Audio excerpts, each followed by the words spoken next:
See, most of the time people say, well, it's alcohol's a problem, marijuana's a problem, or suicide's a problem. And these old people say, no, that's not the problem. And I was like, what? That's not the problem. I said, well, what is it? And they say, it's the soul wound. And so I really didn't know what that was all about, because I was being trained as a Western psychologist, and I was being modern like you guys. And I thought, well, that's pretty strange to be talking about soul wounding. And I talked to some other old people and some medicine people, and they described that to me, what we talked about a while ago, that when somebody gets injured in their heart and their spirit, and they get real sad, if they don't get a chance to take care of that through some kind of a treatment, some kind of a therapy, that this is passed on to their children and to their grandchildren and great-grandchildren.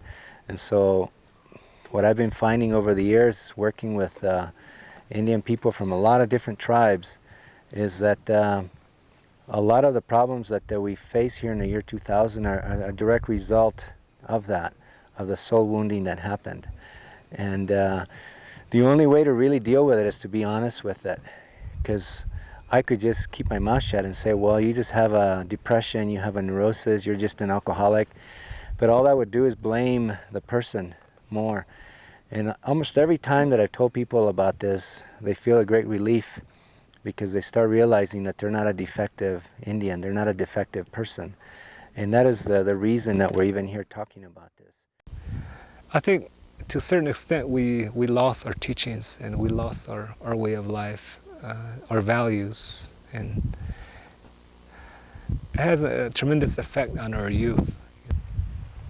One of the major issues that I see as far as being a problem for Native people is the whole idea of a colonization. And what that means is that when you're colonized, that means that your identity is taken away from you. And that happened to Indian people, where language and religion, all kinds of customs, ways of growing food, ways of eating, those were taken away by the colonization process, and they were replaced by other things that we use today. And because of that, there's a lot of sicknesses that afflict Indian people. And I know one of the relatives is doing some work in the diabetes area, and there was no diabetes, as far as we know, even 200 years ago in this area. You know, there was, and 500 years ago there was no diabetes. So how come all of a sudden, you know, so many Indian people have diabetes? It can't be that they're defective. A lot of people try to say, well, it's genetic. You know, Indians have this genetic makeup that makes them alcoholic and it makes them diabetic. Well, I don't buy that. See, that's again blaming the creation of the Indian person themselves. And instead, I see it as a reaction to a lot of things that were done. And all of those things I call colonization of the native life world. And that's what creates a lot of the sicknesses that the native people have. And not just the diabetes, but the hypertension, depression, the suicide, the alcohol, substance abuse. All of those things are as a direct result of this process. And I think that it's really important that you know that, so that way your kids can know that, and that way I don't have to keep coming back here and talking about it, because it's a long ways down here. And so I noticed that when I had my daughter, I always had the intention in mind that I wanted to have a really close relationship with my daughter, as I did with my mom. My mom was so patient, so sweet. She treated me like I was her jewel. I wanted the same thing with my daughter. But as time went on, I was blowing my stack a lot of times. When things weren't done just right, I felt like I yelled loud enough to raise the roof on our house. If things weren't put away just right, or if she broke something, I treated it like it was the end of the world. Little did I know I was carrying on the same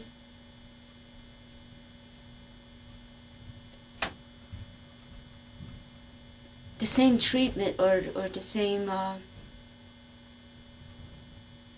not sure what you call it. But I was doing the same to my daughter that my father had done to me. And I didn't realize that until she was maybe 4, 5, 6 years old. I'm not sure, somewhere along there.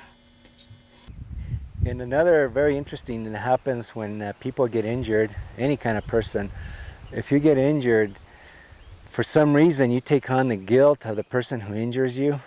And it's a mystery how that happens, and there's a lot of psychological theory around it.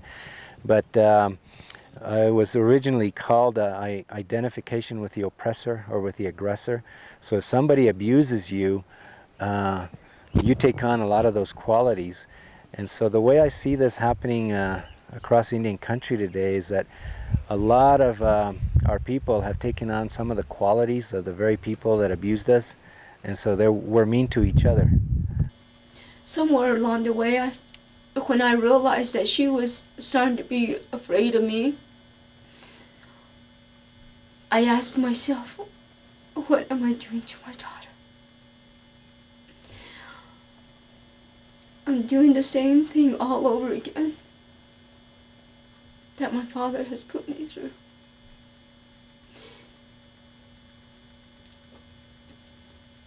And I guess I just had to set my mind on the fact that I was not going to do this anymore, and really focus on not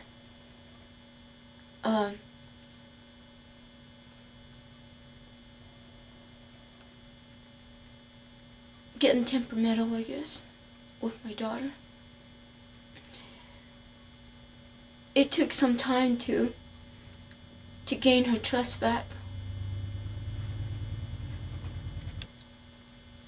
And she slowly got to the point where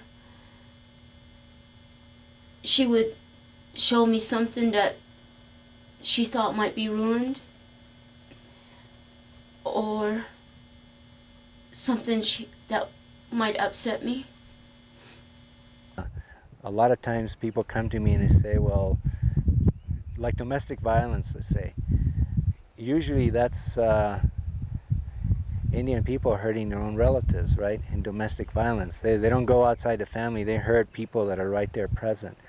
And that comes from taking in, absorbing those values of things that happen here and then projecting them onto your family. And the same thing with suicide. I see suicide as part of that internalized oppressor, where we have a lot of self-hate. And through that self-hate, we want to self-destruct. And we self-destruct with alcohol or drugs, or by being violent to our family members. And so it's really important, again, psychologically, that we understand what happened here in Canyon de Chelly 100 or so years ago, because it has impact this very day. This very day here on this res, or in other reses all over the country, there are Native people that are hurting each other. You know, Native people that are killing each other.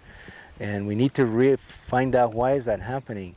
And to me, it's not good enough to say, well, that's because that's a violent Indian person. To me, that doesn't say anything. It's basically blaming the victim. And so instead, what I like to do is I like to keep asking questions, you know, kind of like a 2-year-old. Every time you tell a 2-year-old something, they say, why? They explain it, and then they say, why? Why? So never stop saying why. You know, like if something happens to you, something happens to a relative, like the diabetes, what you're doing is asking why, you know.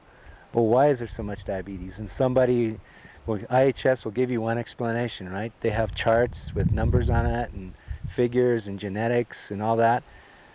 Well, you could stop there, or else you can say, well, why? If they don't have an answer, go ask somebody else. And if they give you an answer, keep asking.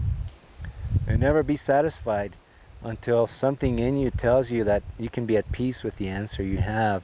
And even then, you can ask why a couple more times.